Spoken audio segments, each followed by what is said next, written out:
আসসালামু আলাইকুম। তো আজকে ঘুম থেকে উঠে ব্লগ শুরু করে দিলাম।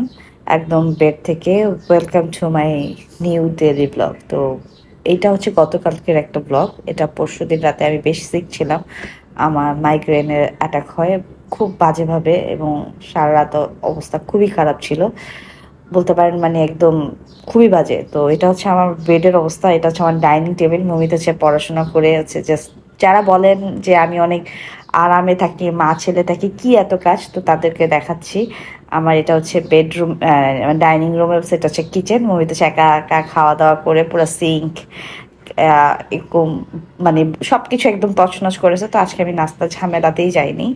এটা হচ্ছে আমার একটা মর্নিংয়ে হচ্ছে আমি এটা কোলাজেন কফি খাই, ওটা খাচ্ছি। আর হচ্ছে হোটেল থেকে হচ্ছে নাস্তা আনাইছি, পরোটা ডাল ভাজি। আর হচ্ছে আমি একটু চা বানিয়ে নিলাম, দ্যাটস ইট। আর হচ্ছে এটা হচ্ছে বিরিয়ানি। এটা হচ্ছে লাস্ট আমি যখন বানাই তখন হচ্ছে আমি আলাদা করে বক্স করে রেখে দিই মমিদের টিফিনে দেওয়ার জন্য। এটাও সবসময় করি।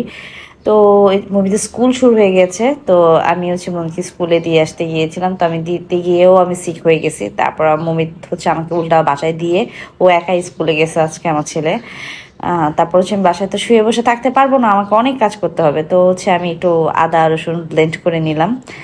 একটুও নাই, রান্না করতে গিয়ে গিয়ে তারপর বুঝতে পারছি। তো এখন হচ্ছে এগুলো হচ্ছে মমিতের কাপড়। দেখেন একটা বাচ্চার কত কাপড়, মানে এগুলো সব মমিতের কাপড়। এক বারান্দা ভরা হচ্ছে তার কাপড়। তার উপরে আমার হেল্পিং হ্যান্ড নাই, আমি একা কাপড়ও ধুই। তো হচ্ছে বেড টেড গুছিয়ে নিছি। তো ওগুলার ক্লিপ নেই নেই জায়গা কত দেখবেন বেড গুছানো। তারপর আজকে আমি রুটি বানাইছি। মানে আমার এত মাথা ব্যথা, এত হচ্ছে নেক পেন। তো তারপর আমি এত কাজ করতেছি। তারপর হচ্ছে এই যে আমি হচ্ছে পুরা কিচেনটাকে নিট অ্যান্ড ক্লিন করলাম। মানে চুলাটাকেও ধুইছি। মানে আমার না একদম নোংরা থাকতে পারি না, আমাকে অনেক ক্লিন থাকতে হয়, মানে এটা থাকতেই হবে। তারপরে যে শাওয়ার নিলাম একটু সারাদিন পরে। শাওয়ার নিয়ে হচ্ছে আমি আবার হচ্ছে এখন মমিতের হচ্ছে আবদার, সে একটু চিকেন চাপ মশলা খাবে, সেটাও বানাই দিলাম। আমার যেহেতু ফ্রিজে সব রেডি করাই থাকে, জাস্ট নামিয়ে জাস্ট বানাই দিয়েছি। কারণ আমি হচ্ছে সবসময় সব কিছু স্পেশাল ফুড আইটেমটা আমি রেডি রাখি, কারণ আমি যেহেতু বাইরে থাকতে হয়।